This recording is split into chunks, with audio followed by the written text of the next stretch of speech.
Dana reses naik dari 400 juta per orang jadi 702 juta. Gaduh Trans 7 dan pesantren, skema pengalihan di balik uang reses DPR politik di Indonesia jarang bergerak tanpa skenario. Setiap kegaduhan publik hampir selalu punya waktu dan manfaat yang presisi.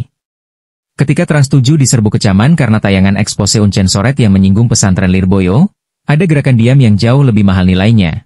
Kenaikan dana reses DPR menjadi 700 juta rupiah per anggota. Kejadian ini bukan kebetulan. Tayangan yang menampilkan sindiran kasar terhadap santri dan Kiai Sepuh KH Anwar Mansur memicu badai protes nasional. PBNU bereaksi keras, DPR memanggil pihak stasiun TV, dan media sosial meledak dengan tagar boikot Trans 7. Publik terbelah, emosi meluap, perhatian tersedot. Dan di tengah arus kemarahan itu, keputusan soal kenaikan dana reses melenggang tanpa resistensi berarti. Jika ada isu agama yang terangkat, pasti ada isu bangsa yang terpendam.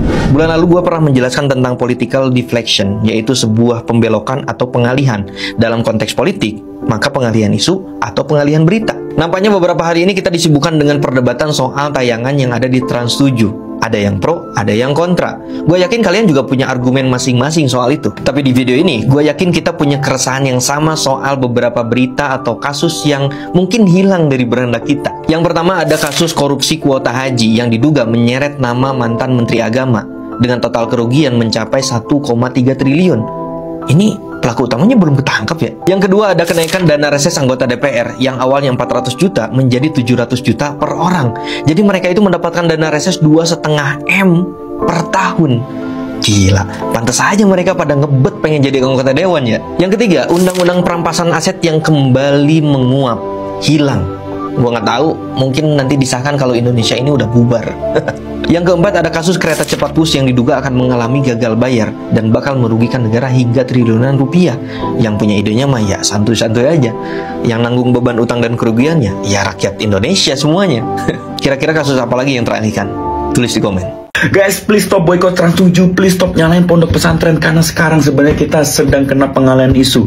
Baru aja DPR disahkan dana resesnya naik hampir 2 kali lipat. Yang awalnya 400 juta menjadi 700 jutaan, teman-teman. Apa itu dana reses? Itu adalah dana yang dikeluarkan untuk masa bakti DPR, teman-teman. Jadi mereka nanti ada kegiatan reses, yaitu kegiatan selama sebulan mereka kerja di luar gedung DPR untuk menyerap aspirasi dari masyarakat melalui dapil masing-masing. Yang which is itu sebenarnya ya memang harusnya kegiatan mereka, nggak harus ada dana khususnya. Ya memang itu kerjaan mereka harusnya kayak gitu.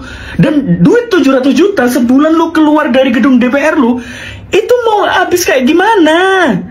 Kita sebulan keluar rumah nggak mungkin habis juga 700 juta. Apakah nanti lu menyerap aspirasinya sambil rapat di hotel bintang 5 dengan lu dengerin apa kata masyarakat itu sambil lu undang Dewa 19 apa kayak gimana juga gue nggak ngerti gitu loh. Ini juga ada di TikTok yang nyaranin dia mau ngasih gratis AI untuk membuat transparansi dana reses ini, tapi kayaknya ya nggak akan nyampe ke DPR dan mereka nggak akan mau karena dapat dari mana mereka uang tikusnya dapat dari mana.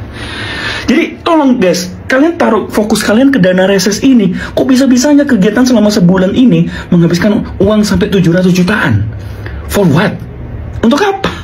Dana reses naik dari 400 juta per orang jadi 702 juta. Teman-teman tahu nggak ini kalkulasinya gimana? 702 juta dikali 4 sampai 5 kali per tahun. Katanya nih kita nggak tahu jelasnya berapa. Ada yang bilang 3, ada yang bilang 4, ada yang bilang 5. Dikali 580 anggota DPR. Berapa teman-teman anggarannya yang dikeluarkan buat ini dalam setahun? Berapa dalam 5 tahun teman-teman yang dikeluarkan?